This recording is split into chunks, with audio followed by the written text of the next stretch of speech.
নবী সাল্লাল্লাহু আলাইহি ওয়াসাল্লাম কি হুজুরদের নবী না আপনার নবী? কথা বলেন, উত্তর দেন। নবী সাল্লাল্লাহু আলাইহি ওয়াসাল্লাম কি হুজুরদের নবী না আপনার নবী? তাহলে আপনার মধ্যে তার সুন্নাত থাকবে না কেন? আপনার চেহারায় দাড়ি নাই কেন? আপনার প্যান্টটা টাকনুর নিচে কেন?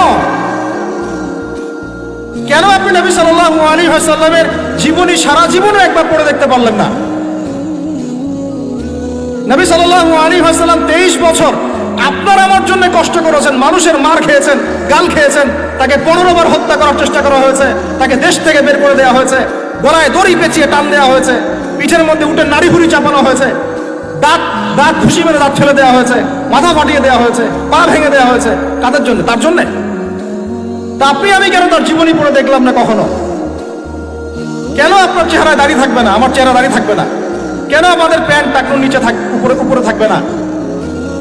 কেন আমাদের কথাবার্তা, চালচলন, খাওয়া দাওয়া, ইস্তেঞ্জা করা, নামাজ পড়া, প্রতিটা অ্যাক্টিভিটি সুন্নাহ মাফিক কেন হবে না? এটা আপনাকে হুজুরকে শেখাতে হবে কেন? এটা তো আপনার দায়িত্ব শেখা, নিজের দায়িত্ব। আল্লাহর রাস্তায় বের হতে আপনাকে বলতে হবে কেন? নিজের তাগাদা থেকে আপনি বের হবেন। হুজুররা কবরে যাবে, আপনি যাবেন না?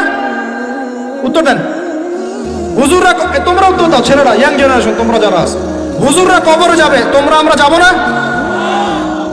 হুজুরদের নবী মুহাম্মদ সাল্লাল্লাহু আলাইহি ওয়াসাল্লাম আমাদের নবী নন?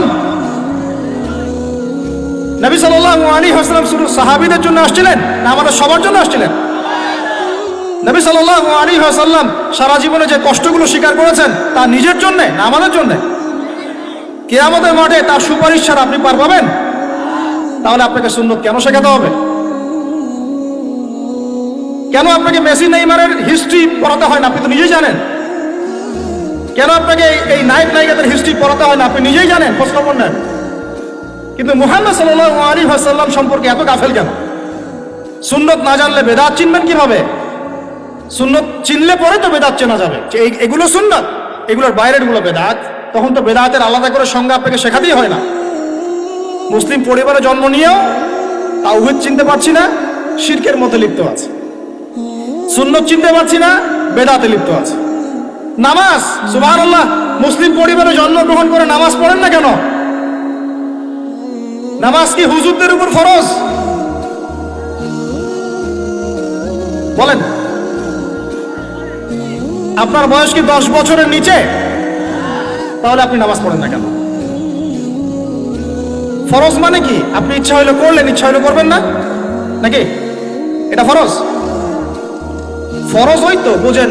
ফরজ কি? ওই যে প্রত্যেক রাতে যে মেয়ের সাথে খষ্টি নষ্টি না করলে আপনার ঘুম হয় না, ওইটা হচ্ছে ফরজ। স্কুলে কলেজে গিয়ে মেয়েদের সাথে অ্যাফেয়ার্স করা, ডেটিং করা, এই পাবজি খেলা, আমাদের সবার উপর এখন ইউটিউবিং, ফেসবুকিং ফরজ। ফরজ বোঝেন, এইভাবে বোঝেন, এগুলো হচ্ছে ফরজ আপনার উপরে। সালাত, হাইয়া আলাস সালাত প্রত্যেক দিন আপনার কানে যায়, কেন সালাতে আসেন না? হাইয়া আলাল ফালাহ আপনার আমার কানে যায়, কেন সালাতে আসেন না? কখন সালাতে আসবেন? ছোট ভাইরা কখন সালাতে আসবেন? যখন আপনার বয়স হবে 50,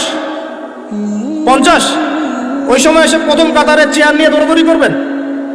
আমরা যখন মসজিদে যাই, প্রথম কাতারগুলোতে প্রথম 2টা কাতার থাকে বয়স্করা, বৃদ্ধরা, যুবকরা নাই। আর ওই সময় চেয়ার নিয়ে মারামারি, কারণ এখন তো সেজদা দেওয়ার মতো শরীরে ক্ষমতা নাই। আর কে আগে চেয়ার দখল করতে পারে, ওই হচ্ছে প্রতিযোগিতা।